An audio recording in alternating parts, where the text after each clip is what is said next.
Je continue sur les mensonges de l'expiation. Vous savez, la dérive des milieux chrétiens de nos jours, cette dérive est terrible. Cette dérive est comme l'air de ce monde, irrespirable. Irrespirable parce que polluée par les mensonges. Cette expression ancienne, vous savez, n'a jamais été autant d'actualité. Celle qui dit « mentir comme un arracheur de dents ». Un arracheur de dents mentait autrefois en disant à son patient qu'il ferait son acte sans souffrance, alors que l'anesthésie n'existait pas encore. Eh bien, on ment de la même façon en affirmant qu'un croyant en Christ n'aura pas à souffrir de ses fautes, puisque son péché sera automatiquement purifié. Il est exempt de tout sacrifice, Christ s'étant sacrifié à sa place. Christ est devenu l'anesthésie des croyants. Il souffre à notre place. Il prend notre péché sur lui. Alors ce mensonge est subtil. Il est subtil et d'autant plus crédible qu'il est très proche de la vérité. Et en même temps, il est si éloigné de la vérité. Proche parce que c'est vrai, le sacrifice du Fils de Dieu nous purifie de nos fautes. Mais si éloigné car il ne peut le faire sans que nous soyons passés par une repentance réelle, profonde, et aussi par une expiation. Le grand mensonge, c'est de croire que Jésus-Christ, c'est la victime expiatoire de tous les croyants, point. Rajoutez autre chose, et vous devenez anathème pour eux. Dieu est venu par Jésus-Christ porter et effacer toutes leurs fautes. Que pouvons-nous dire, nous, à cela? Rien, tout est dit. Et mon dernier message, qui montre les terribles épreuves d'expiation du roi David, sont pour eux d'un autre temps. Ils diraient d'un autre testament. À quelle justice divine croient-ils? Eh bien, à celle qui les arrange. Ils pensent à tort que le pauvre David, s'il était né après la crucifixion de Jésus-Christ, n'aurait jamais connu la mort de ses enfants. Il n'aurait jamais connu non plus leur trahison, ni le viol de ses concubines, ou encore, David n'aurait jamais connu l'opprobre d'abandonner Jérusalem aux mains de son fils traître et criminel Absalom, et à tous les traîtres israélites qui l'ont suivi. La grâce aurait fait que son crime, à peine confessé, eh bien Jésus l'aurait effacé. Ne soyez pas troublés. C'est ce qu'une majorité de croyants, évangéliques en majorité, qui se prétendent descendants de la maison de David, croient au plus profond d'eux-mêmes. Et c'est ce que j'ai cru, moi, pendant tant et tant d'années. Ils croient que dire leurs crimes à Dieu, et s'en détourner, mais attention, en se justifiant quand même, eh bien, en font des justifiés qui sont alors absous de leurs fautes. D'ailleurs, quand eux-mêmes ou un des leurs subit des troubles, comme des injustices, des maladies ou des divisions, ils crient aux démons, ils crient au diable, ils chassent les démons alors que par la prière, ils ordonnent aux mauvais esprits de ne plus s'attaquer aux enfants de Dieu qu'ils sont. Ils donnent même le nom du démon en se targuant d'avoir l'esprit de discernement. Et ils demandent à celle ou à celui qui subissait tant d'outrages, de croire à la puissance de leur prière.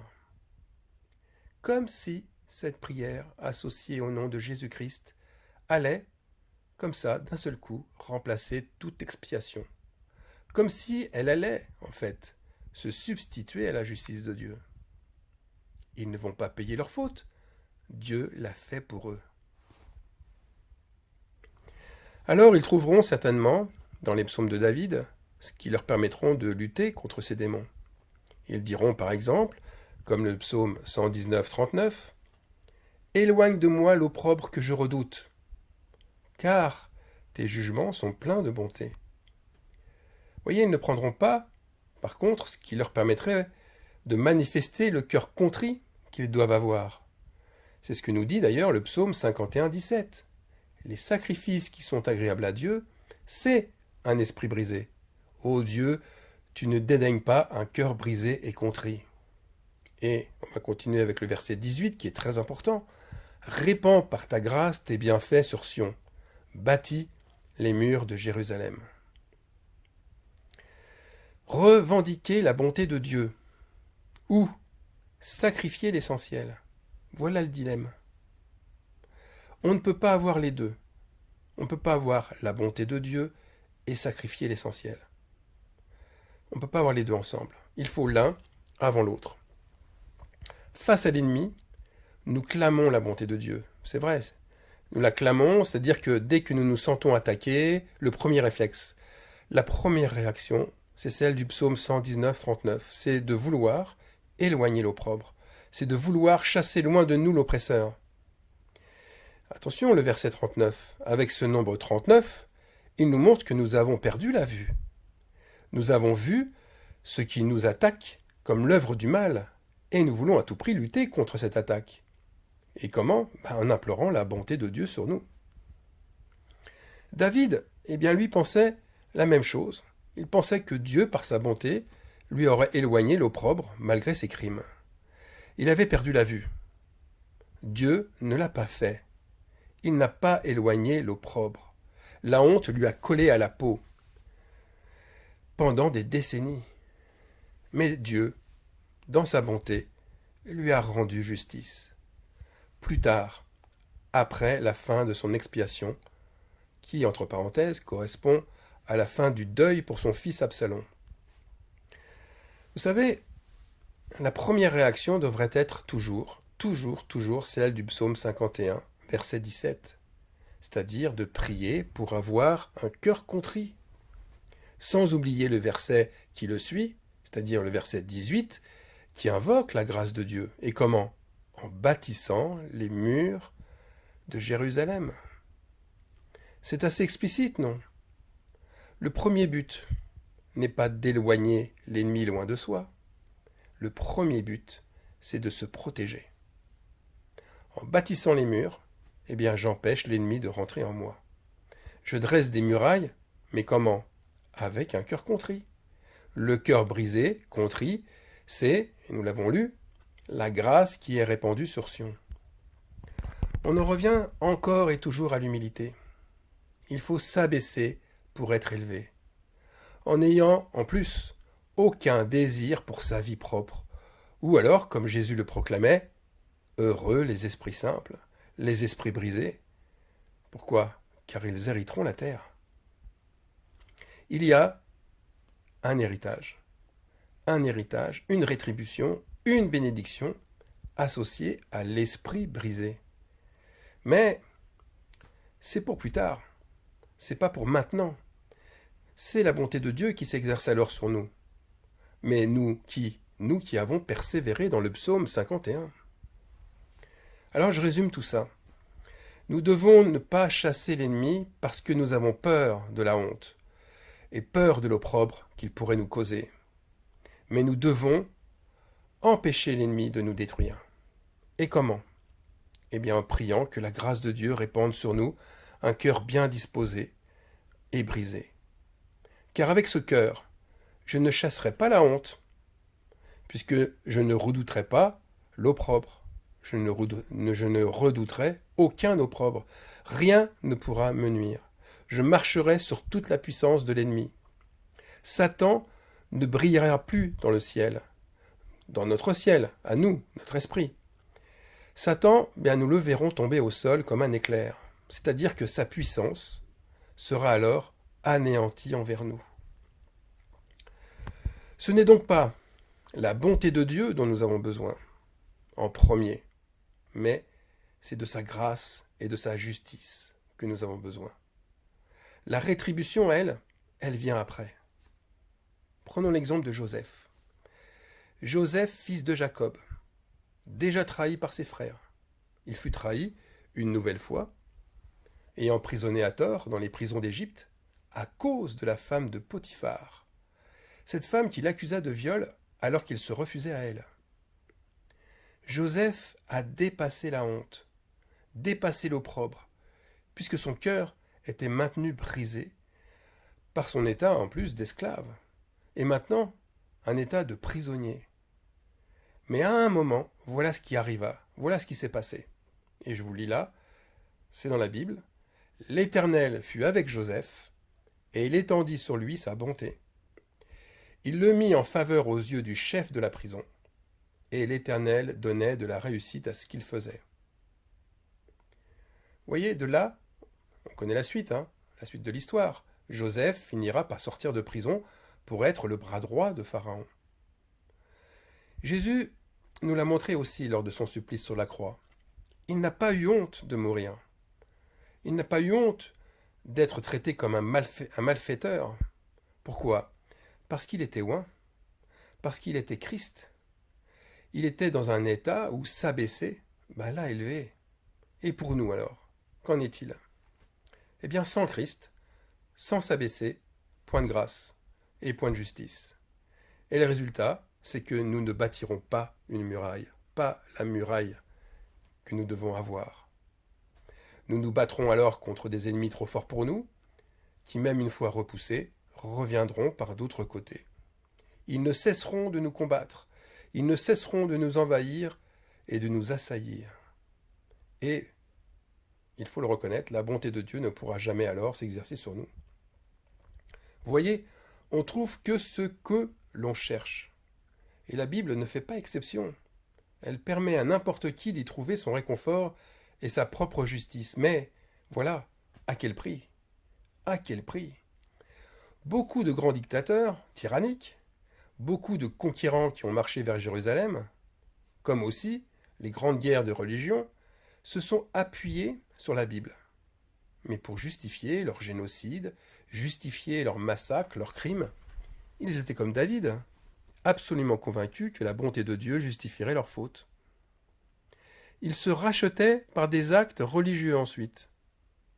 Et ils se sont, dans la réalité, accaparés par la force. Ils se sont accaparés la grâce et la justice. Alors maintenant, revenons au rachat. C'est sûr, ce qui est sûr, c'est que Jésus-Christ rachète tous les hommes. Dieu, par Jésus-Christ, rachète tous les hommes, bien sûr. Il est le grand Rédempteur, avec un grand R. Mais la condition est de rester dans Sion. Rester dans cette terre brûlante, sur ce lieu élevé. Pourquoi? Pourquoi? Parce que le psaume 51-18, que nous avons lu, précise que Dieu répand, il y répand, par sa grâce, ses bienfaits sur Sion. On reste sur cette montagne sainte parce qu'on y a fortifié ses murailles.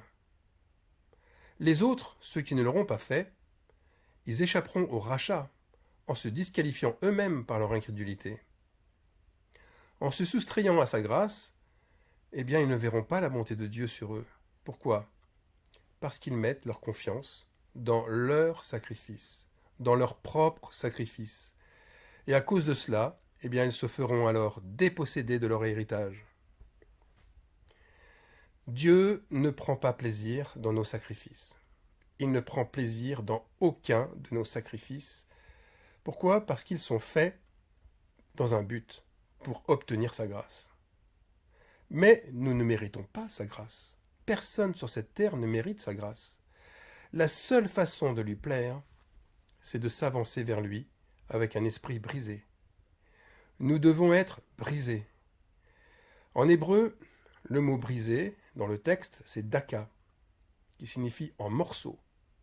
Nos désirs doivent être anéantis, éparpillés en morceaux, pour réaliser notre petitesse, et pour vivre son état de sacrifice à lui, celui de Christ. C'est son sacrifice à lui que nous devons vivre à travers nous. Le sacrifice, c'est plus que des mots, c'est plus que des actes même, il devient un état de l'âme.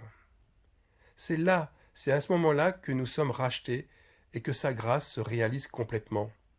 Le sacrifice s'inscrit alors dans notre âme. Et c'est ce que tend à nous montrer aussi le fameux verset 19 du psaume 51. Et je vous le lis. Alors tu prendras plaisir au sacrifice de justice. Tu prendras plaisir. Tu prendras plaisir à l'holocauste et au sacrifice qui se consument entièrement par le feu. Alors on offrira des veaux sur ton autel. Les sacrifices faits de bon cœur arrivent. En lisant ce psaume, ce verset du psaume, c'est ce qu'on constate. Mais ils arrivent quand ces sacrifices de bon cœur? Après seulement le sacrifice du cœur brisé, verset 17. Et après le renforcement de nos murailles, verset 18. Et quels sont, en fait, ces sacrifices consumés par le feu dont nous parle le psalmiste? Ce sont nos désirs, ce sont nos passions, nos envies, nos peurs aussi, tout ce qui nous rachète, tout ce qui nous rattache à la terre et non pas au ciel. Et ces sacrifices de justice viennent comme des actes d'amour pleins de reconnaissance.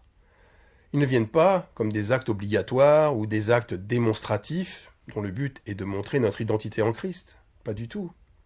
Nous n'avons pas à nous convaincre ou à convaincre les autres que nous sommes des croyants.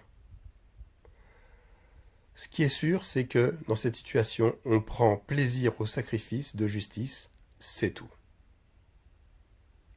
Ces sacrifices de justice donnent une légitimité, bien sûr, aux sacrificateurs que nous sommes, mais, et c'est là la nuance, sans que nous recherchons à le faire pour cela. On ne cherche pas une légitimité, on l'a ou on l'a pas. C'est comme, si on peut prendre un exemple, c'est comme un nourrisson. Au départ, il ne parle pas pour communiquer. Il parle spontanément parce que le langage est en lui et parce qu'il reconnaît la voix de ses parents. Cela fait partie du processus génétique normal de son évolution mentale. Eh bien, pareillement, faire des sacrifices nous remplit de satisfaction. Pourquoi? Parce que notre nouvelle nature le manifeste spontanément. Et parce que nous y avons reconnu la voix du Père, de notre Père céleste. Et c'est de cette façon-là que notre témoignage sera éloquent. Alors, on offrira des veaux sur ton autel. Je reprends le verset du psaume 51. Alors, on offrira des veaux sur ton autel. Ça veut dire que d'autres, animés du même cœur brisé, viendront se joindre à notre autel. Dans quel but? Pour sacrifier aussi par amour ce qui les tient le plus à cœur sur cette terre. Voilà. Amen.